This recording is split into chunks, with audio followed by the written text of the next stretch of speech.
Support for this special episode of Recruiting Future comes from Daxtra, Willow, Solutions Driven, Ashby, Gig.ai, Poetry and TA Tech. Thanks to all of them for making our Scottish events possible and helping to facilitate the excellent conversations that created this episode of the podcast. So the sponsors again: Daxtra, Willow, Solutions Driven, Ashby, Gig.ai, Poetry and TA Tech. There's been more of scientific discovery, more of technical advancement and material progress in your lifetime and mine than in all the ages of history.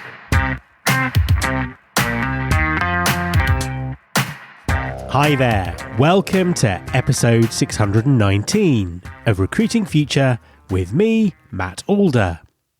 During May, Recruiting Future combined forces with the Chad and Cheese podcast to run 2 face-to-face TA leader meetups in Edinburgh and Glasgow.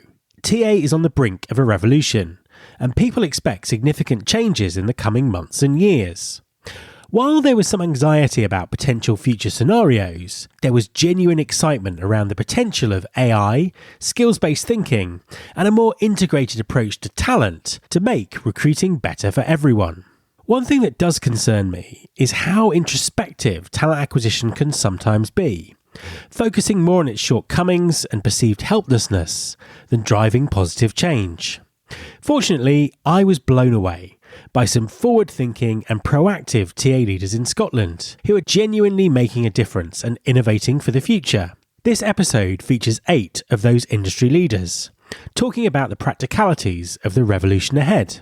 So, let's start by kicking off with the Glasgow conversations, which feature Dan Keynes, HR Project Manager, International Talent Acquisition at Babcock International, George Dobbin, Global Head of Talent Acquisition and Development at Sabio, Independent HR Consultant Susan McRoberts, and Nikki Patterson, the Chief Growth Officer at Solutions Driven. Between them, they talk about the long-term impact of AI, illustrating the value of TA to the C-suite, breaking down silos in HR, and the importance of choosing the right hiring partner.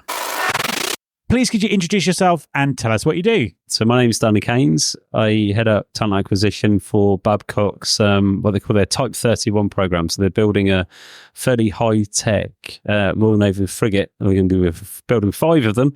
And that's the first time they're going to be building ships from scratch. So that's my job is to help them resource the talent for that. Fantastic. That must be an interesting project to be working on. Massively. It's definitely different from what I've done before. What are the big challenges that you're seeing in TA at the moment? We've kind of spent today talking about technology and skills and everything that's sort of changing and driving change. What do you think the biggest challenges are? I think from my side, there's 2 or 3 things. I'm going to put talent aside because talent is always hard to find, right? So that's maybe one. But the key things are data and how we use that, in the sense of making data-driven decisions. And what do I mean by that? It's about making recruiters more data-driven and how they deal with the business, in the sense of rather than just going in with emotion and we can't do this because. It's also about getting the business to understand the facts behind what's going on so they can help the business drive decisions. The other one is about how do we do more with less. And this is something I talked about earlier on in the meetup today. So this is the fact that talent acquisition, the landscape's changed massively. We went from a massive drop in COVID to a big bounce back after COVID. Then the economy had other ideas and we've gone massive drop again. So it's understanding how you get the right skills, the right tools, the right technology, and the right approaches to do more with what you've got to add the real value. So they're the real key things. And I think the final piece that links into that is showing that you've got value to the key players in the business. So right now that could be the board, it could be middle management, whatever, but they're the key things. Just to pick up on that last one, because I know that's something that lots of TA leaders struggle with in their organisation. What works? What's kind of worked for you? What advice would you give to people in terms of getting that buy-in? Because we are at a time where TA is going to have to drive a lot of change and take a lot of pre-existing ideas and get people to abandon them. How do you do that? I think the first thing is blatant honesty. As I've walked into the organisation I'm in right now, they've been used to TA selling them the dream. So we haven't done this, but we've done this great thing, right? So there's almost this emphasis on the great thing. My key view is that you need to be really honest about what's going right or going wrong so that you can paint a true picture about what's needed. And with that, you can then start to build the enablers. So, for example, if I look at, right, in Babcock, let's look at that one. They're looking at welders and fabricators that build ships, okay? These aren't, broad brush statement, they aren't people that are going to be sitting there with laptops and iPads and stuff like that. And I've identified, for example, that we're struggling to onboard them quick enough. And what hit me, ironically, you're going to laugh at this, at 3 a.m. this morning, I woke up, light bulb moment, I'm like, hang on, we're sending them documents that are PDFs. It's not so much what we're asking them to do, it's the format that we're asking them to do it. It's not going to work on a mobile phone. So what do we do about that? So I'm being really straight with the board around some of the things that they've just accepted because it's been the norm. They said, actually, this isn't acceptable. So I've had the courage to go in and go, sorry, normally you've just said that's TA's problem. It's not. This is a business problem. So that's one. It's about being really straight with the board because actually I think that's well received. That's well respected. I think the other thing is about going into them and looking at I use the term the value chain. So it's understanding the sort of soup to nuts from when you attract someone or even before that, how you attract them through to attracting them right the way through to offer stage and onboarding and understanding where the bottlenecks are and being really, really clear with those senior leaders what they are. So I think if you're clear with them and honest with them, that's a bit of a breath of fresh air for them, right? And they understand that. Back that up with data, they're willing to put the investment in.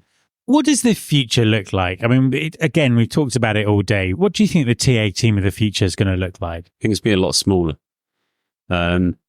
Adam Gordon mentioned this earlier on about the roles diversifying. I agree with him. I think there will be less recruiters. I think there's a couple of things. So one of the things I've noticed in the last few years is TA teams will become a lot more hybrid. Now, what I mean by that is not about being on-site, off-site. It's more about having a dial-up, dial-down element of the team. So an embedded talent partner or an RPO, and then a core of in-house if they decide they've got in-house people. Some functions might not want that. So that's one element. So it's about having the scalability, if you like, to do that. The other piece for me is about having skills in the right place. So my role, if I'm being honest, I sometimes feel like I'm held together by Excel, PowerPoint, and sellotape. So I'm becoming more data orientated on a regular basis. So do we need a data analyst in TA that can help drive some of that stuff and then feed me the information I need that I can then converse and feed on to other people? And then maybe the other aspect of that is starting to get into the wider outreach attraction side of it. So I'm not talking even recruitment marketing. There's a specialist place for those anyway. I don't think it's ever going to go. This is about more how we drive that further. What are the different things we could be doing that from a recruitment perspective? Thank you very much for talking to me. Thank you. My name's George Dobbin and I'm the Global Head of Talent Acquisition and Development at the Sabio Group. So my remit covers everything talent acquisition, talent management, organisational design and improvement. What are you seeing is the main challenges in talent acquisition at the moment? What's driving change? What's challenging? What's difficult? I honestly think that we are in the AI revolution and it's here and it's now. The talent acquisition space itself, it's bold to say, but it needs to catch up with the market at the moment and the AI in the market that candidates use and people use in their day-to-day lives. They don't apply to recruitment at the moment in the best possible way. So I think there's a not a steep learning curve, but more of a removing the stigma to AI. Yeah, I think it's an interesting point. And a bit early on, you were actually talking about candidates using AI. I mean, how's that impacting things from your perspective? I think it's a game changer in terms of the selection process and how talent acquisition professionals actually use technology to enable the process rather than to hinder it. We are seeing a surge in AI-generated CVs, so everything looks the same. It's very polished. It's the same content, it's the same format and same layout. I think as TA professionals, what we need to do is to design processes that are task-led and much more objective and and human-led. Everyone is saying that AI is going to replace everyone's jobs. I don't think it is. I think it's going to create new jobs where people use AI to augment their role. You're kind of the view that this is the end for the traditional recruitment process, and we need to move forward, reinvent it, because it's just not working or relevant with all the AI that's out there. I wouldn't say it's not working. I think it's on the brink of revolution. I think we've hit that kind of point where technology surpasses in our daily lives so much more than it ever has, and it's constantly changing. And I think going forward, we had a discussion at the bar earlier about change and the change in technology. I think you plan for the future you plan aspirationally of what you want to do going forward, and the technology will catch up. And I think we're in the past at the moment in the TA space in that lens. The final question then, what advice would you give to TA leaders listening in terms of what they should be doing right now to plan for the future, to own the future, to move forward in a really proactive way? My advice probably comes in 3 points, really easy, simple. Do more with less, do more with the same, and do something different. It's something in our business that we regularly think about, augmentation of processes in the mundane to add value and improve that customer experience or candidate experience in our view. George, thank you very much for talking to me. You're a legend. Thanks, Matt. Could you introduce yourself and tell us what you do? My name is Susan McRoberts, and I'm an independent HR consultant. What are you seeing as the biggest challenges in talent and HR at the moment in the work that you're doing? It's a tough time. There's loads of challenges on different fronts. I think attracting talent into organisations, retaining talent, but also being really clear about how you get value from people, what their role in an organisation is going to be. And I think sometimes, things are moving so fast, obviously with technology and AI and all those sorts of things, but, customers, political landscape, economic challenges and things. So you can bring someone in to do something, and that role can change at such a pace that what you brought them in to do is changed before you've even really onboarded them. So making sure that people are able to keep that pace and that you can support them in those transitions, and that we're not burning people out, and that we're not putting people into roles where they're not going to be successful. How do companies do that? Because it's obviously a really big problem. You add to that, it's not just roles that are changing, skills are changing as well. They're going out of date, and it's sort of making us rethink the whole way that we think about people. What have you seen working? What are organisations doing to kind of combat that? I think the key thing here is that I think what doesn't work is when we think that the solution is outside of the organisation. So we think that someone externally is the answer rather than looking to find the answers within the organisation. So, I think we'll see it quite often with things like, we'll say AI again, we'll recruit AI experts into the organisation. There's not that many AI experts out there anyway, but someone can label themselves as an AI expert, and then we're all like, oh, we must bring these people in at extortionate salaries, creates all this sort of salary increases and disproportion within the organisation, all those sorts of things. But it's like, how do we train? How do we keep pace internally rather than always think that the solution is something that we can buy in?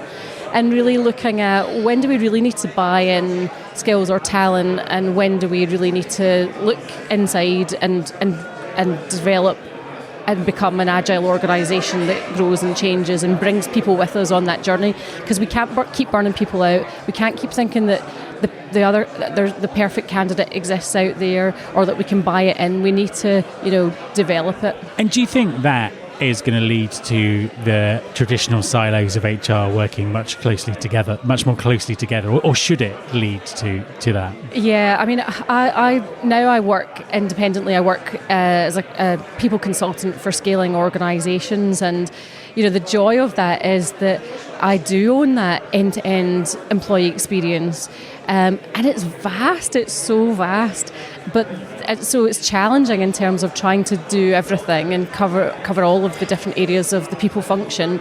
But the benefit that it gives me is that I can make it all join up. which is what you don't get when you are bigger and you're having to deal with different functions. So that joining up and making sure that there's that sort of golden thread that runs through things, that we just make everything align and reinforce, and that there's those threads and those values and the purpose and the culture that runs through everything is so important. My name is Nicky Patterson. I'm the Chief Growth Officer at Solution Driven. We're an international recruitment company, 60 countries right across STEM. Now, you work with lots of clients, lots of different companies in lots of different countries. What are you seeing as some of the common challenges in the talent space at the moment? I think it's no secret there's a lot of cautious optimism out there. Over the last few years, you've seen a real boom in terms of hiring in particular industries. And then you've seen a lot of crash in a lot of the same industries as well. So there's a huge reservation right now for companies to grow with people. But at the same time, not every organisation wants to be flat every year. There's an everybody wants to grow a little bit each year, revenue goals. Everybody wants to take that next step forward. But I think companies have been a lot more deliberate and a lot more patient about how they do things. So on one side, you're seeing a lot of super reactive hiring, which isn't always great and isn't always the most planned out or methodical. On the flip side, I'm seeing companies, when they are a bit more deliberate about where they want to go as a business, they maybe pivoted or they're restructuring, or they make a decision that they would like to confidentially or sensitively replace a particular role. I'm actually seeing a lot of really good moves being made in that space, and a lot of collaboration, a lot of discussion, a lot of good communication in alignment.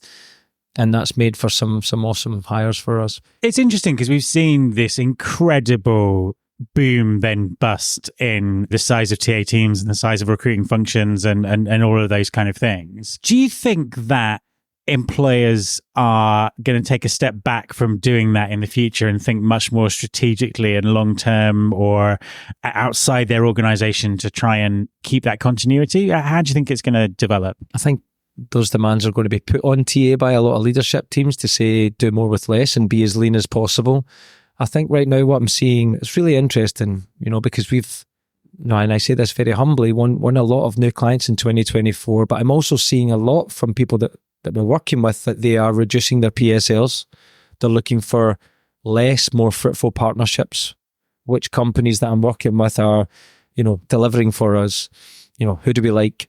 Who can help us in multiple countries? Who have more consistent processes? So I think we're in an era of collaboration and partnership. And I think if you are only offering one core service, you may struggle a little bit. But I definitely see, and a few times mentioned through the course of today, there's going to be a real, for me, collaboration between people, tech and process, driven by data that takes people forward. I couldn't agree with that more. And what would your advice be to the TA leaders who are out there listening in terms of building those partnerships with the external suppliers that they work with? What makes for a great partnership and a great relationship in the kind of way that you're describing? Yes, it's so hard to say this without plugging your own company, but I think our purpose is to be more than a hiring partner. I think anyone that delivers more than they say they're going to is a good partner.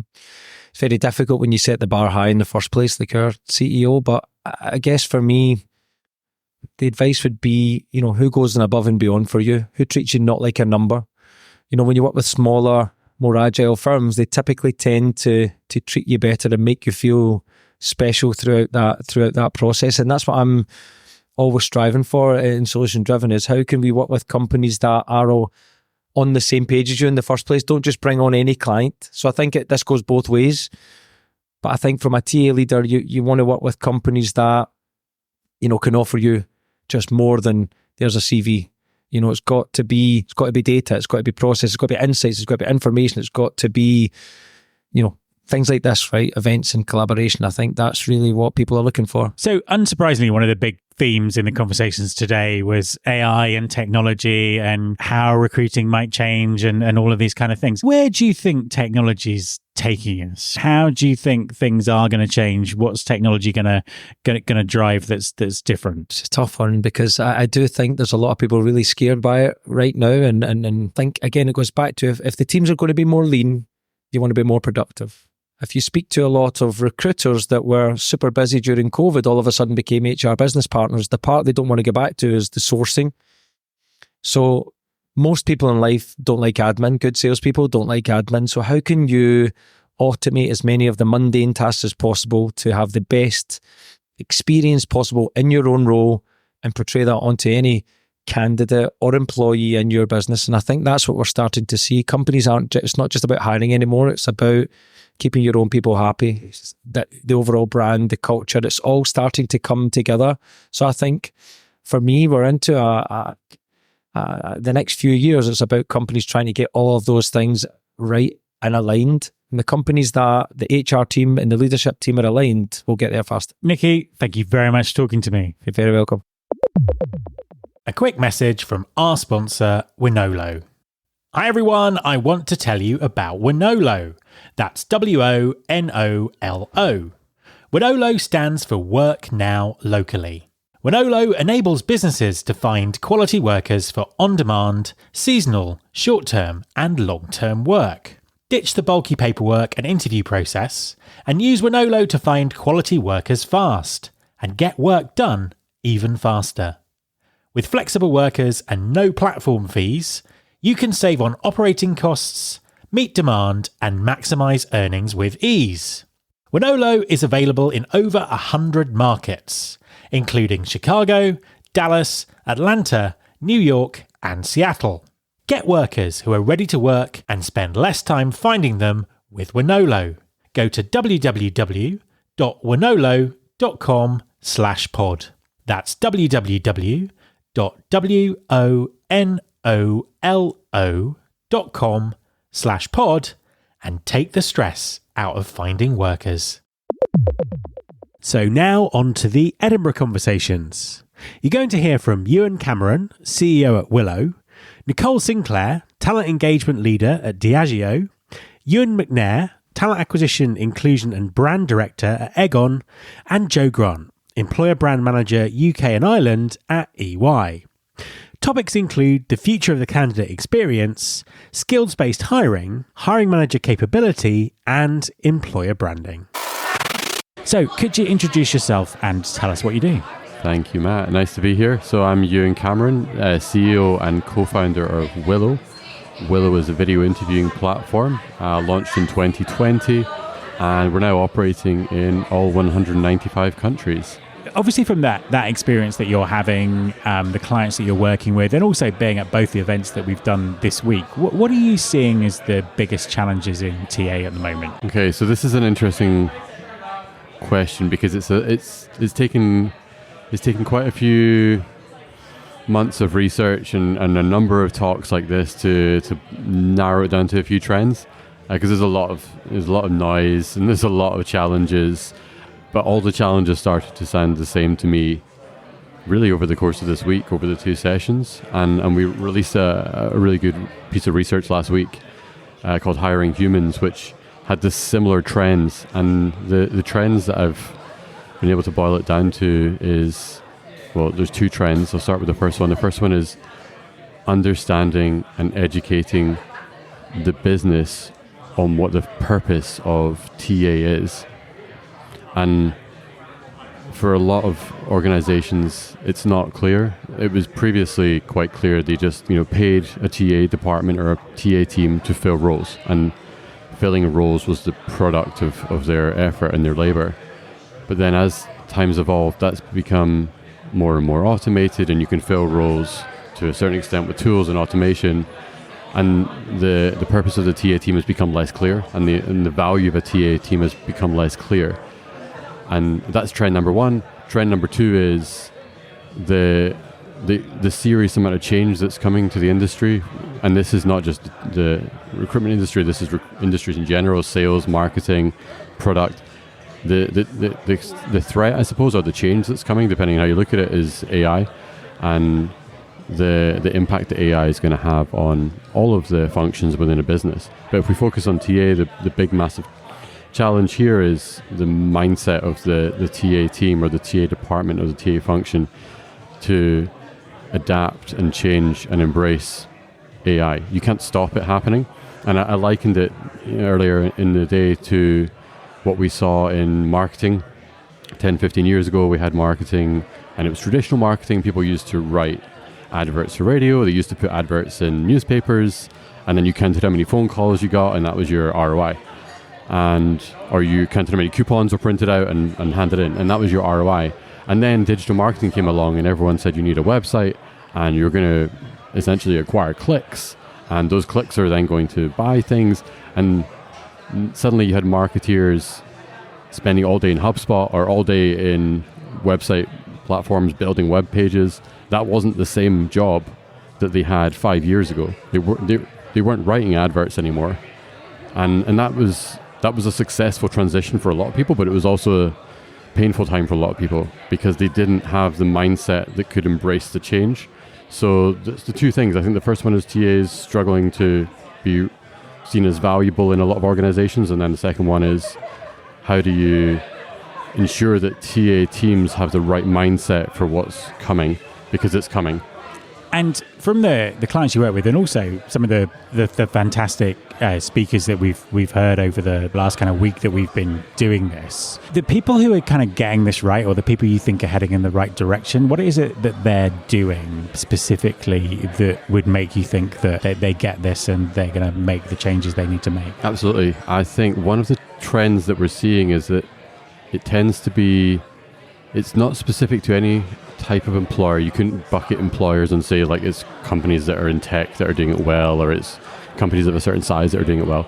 But what I would say is it's teams of a certain composition that are doing it well. So teams that are diverse, and diverse teams typically are open to change, and they're very resilient just by their very nature. So diverse teams are really, really resilient and embracing change, and they're able to demonstrate quite successfully that, hey, this is the thing that we're doing, and we're doing it really well, and we're adding value to the organization, and you should keep us, and you should pay us more, and all that kind of stuff. And the other one is, so diversity, and then the other one is just mindset, and a huge amount of that comes from the organization top down. If you are in an organization that is traditional, they have made this widget for hundreds of years, and it just happens to sell because it's the only widget in the market, that's not really a very growth mindset organization. They're pretty fixed. They're just going to sell the thing, and they're going to wake up every day and sell more things. And that filters all the way down. Whereas the organizations that have this growth mindset of change and adaptability and growth, it filters down to the TA teams, and they are more successful as a result because they see the organization embracing change. It's not seen as a threat. Yeah, I think that's really interesting, that whole kind of organizational DNA. I mean, I remember you mentioned HubSpot there. I did a really interesting podcast interview with HubSpot a few years ago about how they thought about their funnel for TA, and it mirrored how they built their software. There's a lot about the way what a company does that makes a difference here. As a final question, I'd be remiss not to ask you this as a CEO in a tech company in the recruitment space. Lots of talk about the balance between technology and humans and all those kind of things. Now, obviously, you've got technology, you're building technology for the future. What's tech going to be able to do? And what is the role, that balance between tech and humans in TA and recruiting in a few years' time? Let's start with the candidate. I'm going to answer the candidate part first, because everyone always says, what does that mean for my job? And that's not so interesting, because we just spoke about the fact that if you have an open mindset and you're open to change, you can overcome that. So let's talk about what it means for the candidate first. For the candidate, AI is a good thing. And it's a good thing because, first and foremost, AI allows you to do things at scale. And for a candidate, it means personalization at scale. It means customization at scale. It means adaptability at scale. So for example, if a candidate applies and you're using an AI tool behind the scenes, the AI tool can say, hey Matt, you applied for this sales role, but we actually have this ops role that's way better for you. But you can't do that at scale with humans. But an AI tool can sit there behind the scenes all day long and go, hey, all those things that you just said, Matt, all those credentials you just told us about, perfect for this ops role. I'm going to pass you over to the hiring manager for the ops role. So AI is amazing. It's an amazing enabler for candidates, because candidates come in to an organization at the moment, and if they don't quite fit the role, they just get rejected. But in the future organization, the candidate applies to the organization, and then the organization's AI tool goes, hey, we have all these roles. These roles fit you perfectly. I'm going to put you forward. You just literally cannot do that at scale. No matter how many recruiters you have, And you can't do it effectively at scale even if you tried. So it's an amazing enabler for candidates because it allows them to go through a customized route. It personalizes the journey for them. It's really cool. There's also another side to it, which is training and feedback. And we're building this into the Willow tool, which is quite exciting. Candidates don't get feedback, and we've known that for decades, right? It's still one of the number one things, which is mind-blowing when there's all this technology out there. Candidates just do not get feedback. It's the number one thing. And you see all day long on Reddit and Twitter and everything else. And it's tiring to read because it's the same thing every damn year. But what's really cool about AI is it's actually going to be able to not only give feedback to candidates, regardless of where they are on the stage, but it will be able to give actual personalized, actionable feedback. And again, this is something that although humans might want to do, they can't do at scale. No matter how good they are, they just cannot feedback to every candidate and say, hey Matt, if you've done X, Y, and Z, work on X, Y, and Z better, and then you'll be able to get the role next time or whatever. AI can. It can look at all the notes. It can look at all the interview notes. It can look at the transcripts. And it can give really valuable feedback. So the candidate wins. Please introduce yourself and tell us what you do. So my name's Nicole Sinclair. I'm Talent Engagement Lead for Global Supply for Diageo. Fantastic stuff. And what are you seeing as the biggest challenges in talent acquisition at the moment? One of the biggest challenges is actually looking at kind of skills-based hiring and trying to open people's mindsets. So within the drinks industry in particular, there comes with a legacy of perception of what the roles are, job titles and levels of experience. And what we're really trying to do right now is open up mindset around transferable skills. Not only how do we engage with that talent audience, but how do we actually set them up for success when they join the organisation. Give us some examples of kind of how you're doing that, or the way that you're trying to make people think differently about roles and how people can be successful in them. Yeah, so phase one, what we were doing is working with a lot of our kind of bottling halls and distilleries, looking at specific operator roles where we've potentially historically looked at individuals who have worked in a similar environment within food manufacturing, kind of FMCG type environments. What we then did was look at actually a really wide range of audiences and different personas of mindset, what kind of skills and kind of leadership qualities actually were we looking for people to be successful within that environment, and actually from a culture perspective, how does that bring the business on an evolution as well? So one of the things that we did was map out like where would those transferable skills kind of come from. So actually looking at kind of team leaders within things like retail. So we found a great opportunity around how do they engage with teams. They're obviously very led by data when you think about stock control. How does that then fit with regards to kind of positive intervention on a line, and just thinking about that proactive mindset and approach. But one of the key parts was around that learning agility. So how do you actually map that through your interview process to think about, does that person have the appetite to also transfer into a different environment and different skill set as well, and would they kind of lean into that training opportunity? So we've definitely done that with our operator population, and right now we're doing a lot in that kind of team lead population as well to think about those transferable skills. But again, there is a perception that we have to kind of unlock with regards to be a senior. You don't necessarily need to have come from that specific background with X amount of years experience. So a journey that we've been on is trying to remove any of the prerequisites of we need 10 years experience. What we're actually trying to do is look at what are the kind of key attributes, skills and behaviours, and how does that resonate with the kind of talent audience. I think that's really interesting. And one of from a lot of the organisations that I've spoken to who are trying to do a similar thing, one of the biggest barriers they have is the kind of hiring manager's perception of how things have always been done and those kind of things. How have you sort of got hiring managers kind of on that journey with you as you've gone through it? Yeah, definitely. I think it's about a phased rollout, and it's actually been able to do different proof points. So, right, what is the key unlocks as part of this? So one of it is looking at kind of diversity and inclusion in our sites and thinking about what's the future of our culture. Does it represent our local communities in which we have specific kind of sites and visibility? But what we've done is worked with specific focus groups and specific managers who actually, when we sat down and worked through job descriptions where we have had those specific kind of calls to X amount of years experience or specific things, even using language. So if you think about in a manufacturing environment, using Lean Six Sigma or certain words that might not necessarily resonate with individuals that are coming from a different background or a different industry, how do we unpick that to actually ask the questions around, okay, what drives the need for that level of experience that you've designated within that job description? When you think about Lean Six Sigma or operational excellence, what are the key bits that you're actually looking for from a specific mindset, and how do we unpick that to use much more inclusive language that will enable people to feel like they can engage with the conversation. So it's very much about, I think, pulling something that's in front of you, unpicking it in sense of how do we open up that language, how do we translate it to make sure it feels accessible to people, and actually does that then widen your talent audience, and as part of that bring the hiring managers on the journey to then see the value that those individuals are coming from, presenting back case studies to show actually where have we seen the value with regards to the quality of candidates through kind of scoring matrix, have we seen a lift through that.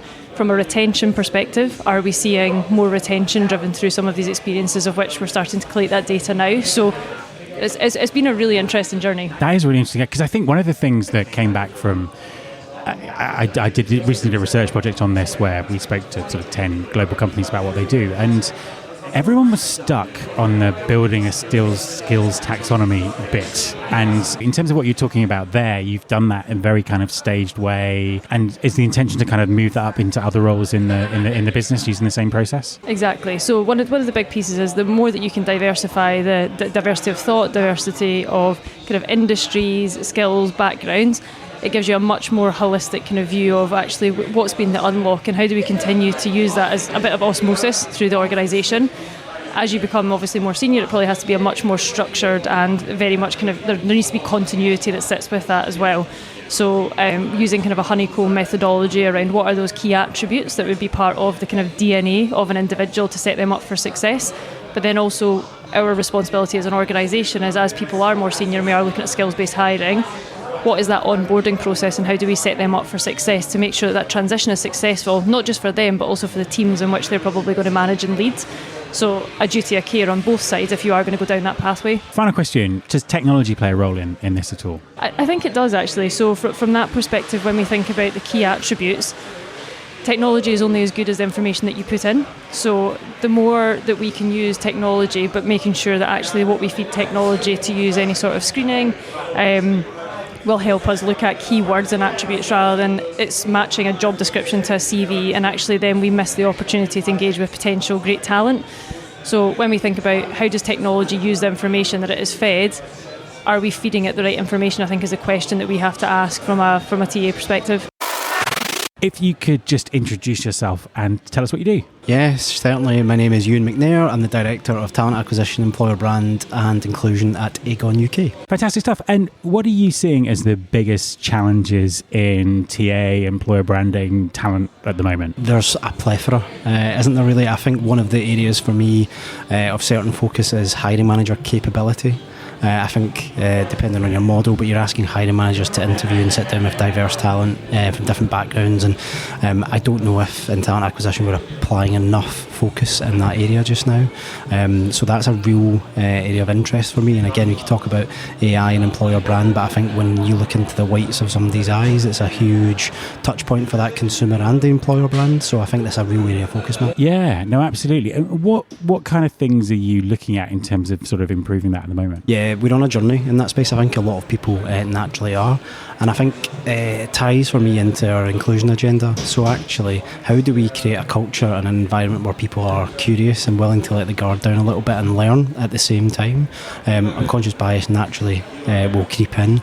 So creating that culture of curiosity for people to lean in and learn more about themselves before they sit down and have these conversations, I think is direction of travel, certainly. I think that's fascinating because I think there's so much stuff around the way things have always been done, or this is how I was recruited and therefore this is what we do. And I think the curiosity thing is really great because a lot of it is people just don't question things. And so that's how we do it. We don't kind of ask those questions. And how do you sort of help them ask those questions of themselves and of the process? Yeah, so we're in a redesign phase of that just now. And I think like your point is so pertinent and so valid that TA, we're quite guilty of we've always done it this way. The CV, I mean, how old is a CV?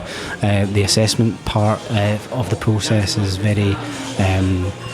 the questions are, we've heard them all multiple times, it's very competency based. Is that getting out of candidates what we need? We should be wanting to set people up for success. I mean, how realistic is an interview? You walk in and there's 3 people there interviewing you. You don't ever walk into a meeting like that. You usually know the agenda, you know exactly what's happening. So we should be aiming to set people up for success. And I know obviously the John Lewis piece, they've published all their interview questions. I think that has to set the tone and has to be the benchmark that we all have to follow for me. Do you think that will lead to a kind of a wholesale reinvention of the recruitment process? Yeah, for me, it has to change. I think I was talking about this yesterday to a friend of mine, and we talked about agencies, and this is not a slight on agencies at all, but they came around because of the skills shortage, individuals going away to the war, and then there was a real rise of agencies coming through. But I think the process has to change. I think the multi-generational workforce has to drive some of that change as well, and just because we've always done it that way, we need to be more positively disruptive and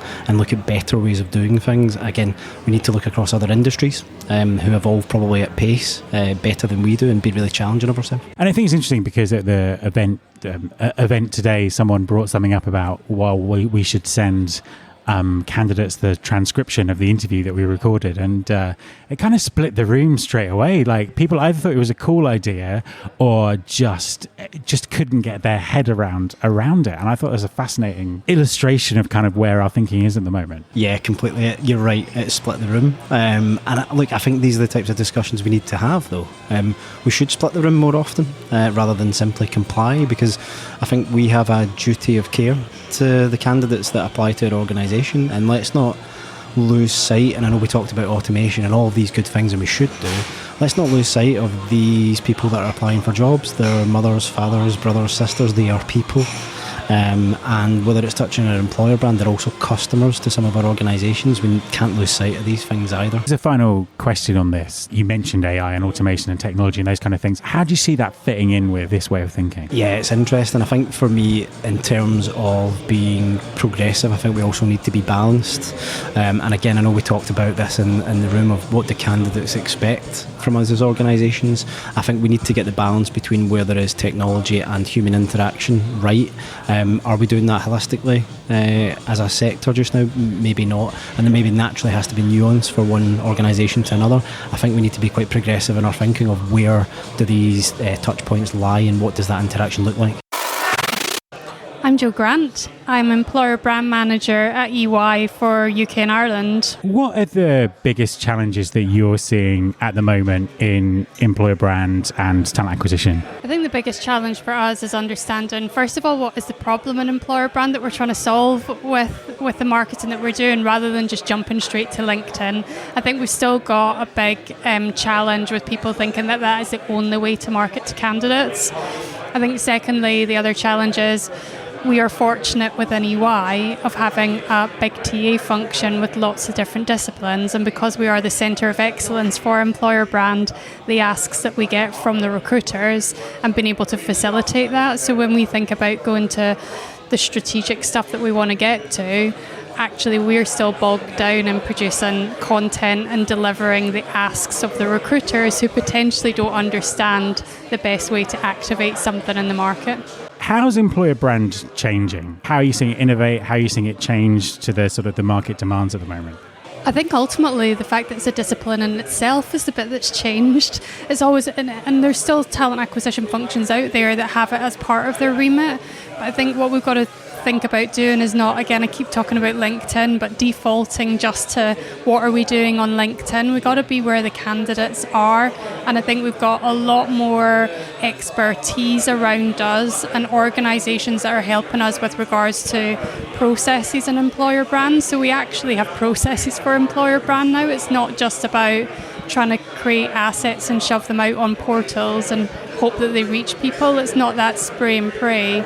It's thinking about actually who are we trying to talk to and how do we get the message into them. What kind of data do you measure and collect as part of what you do? So we look at lots of different things. We use lots of different external and internal data points. So we look externally at who is it we're trying to reach and what's the talent pool size like. What are the things that resonate with them with regards to what they're looking at in the market? How do we rank compared with some of our competitors with regards to perception? What do we feel we're known for externally?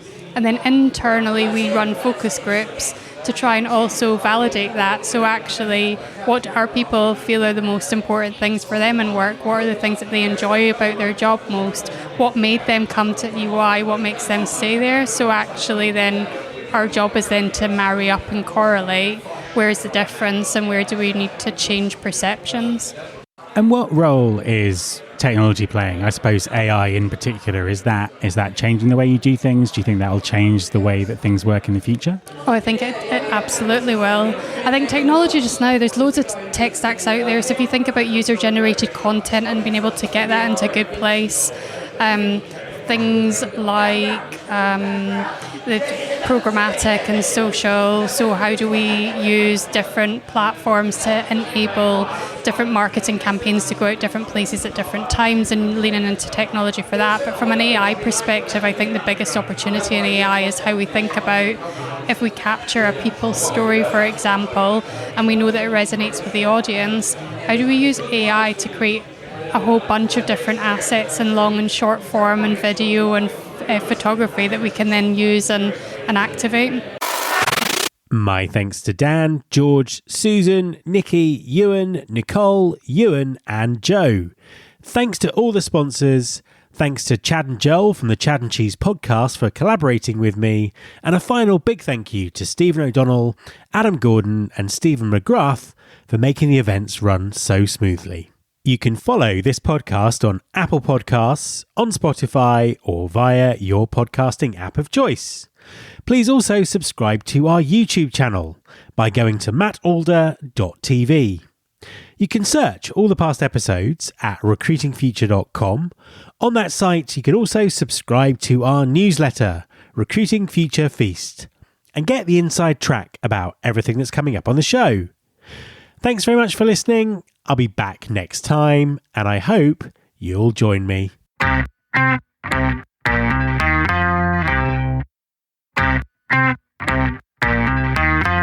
This is my show.